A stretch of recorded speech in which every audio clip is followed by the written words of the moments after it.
കൊച്ചിയിൽ നടക്കുന്ന ആഗോള നിക്ഷേപക സംഗമത്തിൽ വമ്പൻ വാഗ്ദാനങ്ങളുമായി നിക്ഷേപകർ. എറണാകുളത്ത് ഫിൻടോപ്പ് സിറ്റി തുടങ്ങാൻ 5000 കോടി രൂപയുടെ പദ്ധതിയുമായി പൂനെയിൽ നിന്നുള്ള മൊണാർ ഗ്രൂപ്പ് സ്വകാര്യ സർവകലാശാല മാളും റെസിഡൻഷ്യൽ ഏരിയയും ഉൾപ്പെടുന്നതാണ് പദ്ധതി.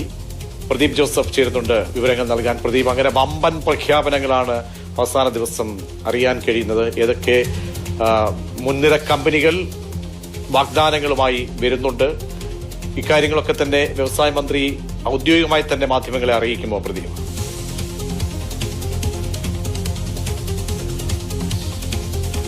പ്രദീപ് ജോസഫ്,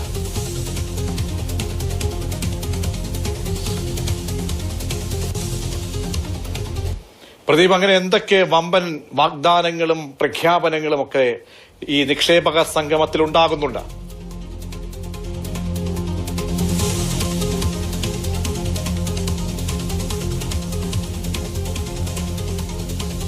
വമ്പൻ പ്രഖ്യാപനങ്ങളാണ് നിക്ഷേപക സംഗമത്തിന്റെ അവസാന ദിവസം കാണാൻ കഴിയുന്ന കൊച്ചിയിൽ നടക്കുന്ന ആഗോള നിക്ഷേപക സംഗമത്തിൽ.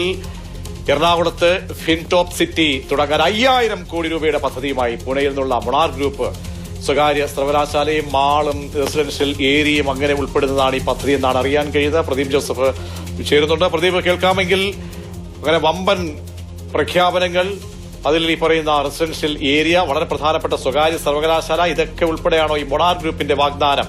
എന്തൊക്കെ അറിയിപ്പുകൾ വരുന്നുണ്ട്?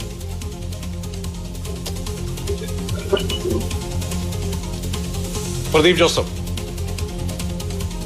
പൂർത്തിയാകുമ്പോൾ ഏതാണ്ട് 1 ലക്ഷം കോടി രൂപയുടെ നിക്ഷേപം സംബന്ധിച്ച പ്രഖ്യാപനം ഉണ്ടാകുമെന്നാണ് കരുതുന്നത്.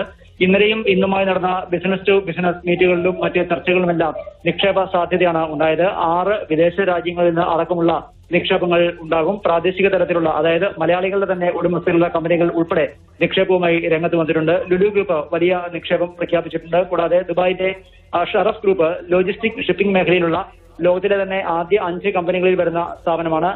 അത് ഏതാണ്ട് 5000 കോടി രൂപയുടെ നിക്ഷേപമാണ് പ്രഖ്യാപിച്ചിരിക്കുന്നത്. സംസ്ഥാന സർക്കാരുമായി ആലോചിച്ച് 2 ഇടങ്ങളിൽ തുറമുഖങ്ങളും ലോജിസ്റ്റിക് പാർക്കുകളും വികസിപ്പിക്കുക എന്നുള്ളതാണ് ഉദ്ദേശിക്കുന്നത്. കൂടാതെ മൊണാർക്ക് ഗ്രൂപ്പും ഏതാണ്ട് 4000 കോടിയുടെ പദ്ധതിയുമായി രംഗത്ത് വന്നിട്ടുണ്ട്. വിദ്യാഭ്യാസ സ്ഥാപനങ്ങൾ അടക്കമാണ് ഇത് ഉദ്ദേശിക്കുന്നത്. എറണാകുളം ജില്ലയിലെ അയ്യമ്പുഴ മേഖലയിൽ പദ്ധതി സ്ഥാപിക്കാനാണ് അവർ താൽപര്യപ്പെടുന്നത്. കൂടാതെ മലബാർ സിമന്റ്സും ഒപ്പം ടാറ്റ ഗ്രൂപ്പിന് കീഴിലുള്ള ആർട്സൺ ഗ്രൂപ്പും ചേർന്ന് ബോട്ട് നിർമ്മാണ കേന്ദ്രത്തിനുള്ള താൽപര്യപത്രം ഒപ്പുവെച്ചിട്ടുണ്ട്. ബോട്ടുകൾ കയറ്റി അയക്കുകയാണ്, ഇവിടെ നിന്ന് നിർമ്മിക്കുന്ന ബോട്ടുകൾ കയറ്റി അയക്കുകയാണ് ഉദ്ദേശിക്കുന്നത്. അങ്ങനെ വലിയ തോതിലുള്ള അന്വേഷണങ്ങളും നിക്ഷേപ വാഗ്ദാനങ്ങളുമാണ് ഉള്ളത്. വൈകിട്ടോടുകൂടി ഒരു അന്തിമ ചിത്രം ലഭ്യമാകും. ശരി, പ്രദീപ് ജോസഫാണ് വിവരങ്ങൾ നൽകിയത്. കൊച്ചിയിലെ നിക്ഷേപ സംഗമ വേദിയിൽ വമ്പൻ പ്രഖ്യാപനങ്ങളാണ് കമ്പനികൾ നൽകുന്നത്. അതിന്റെ അറിയിപ്പുകളാണ് വന്നുകൊണ്ടേയിരിക്കുന്നത്.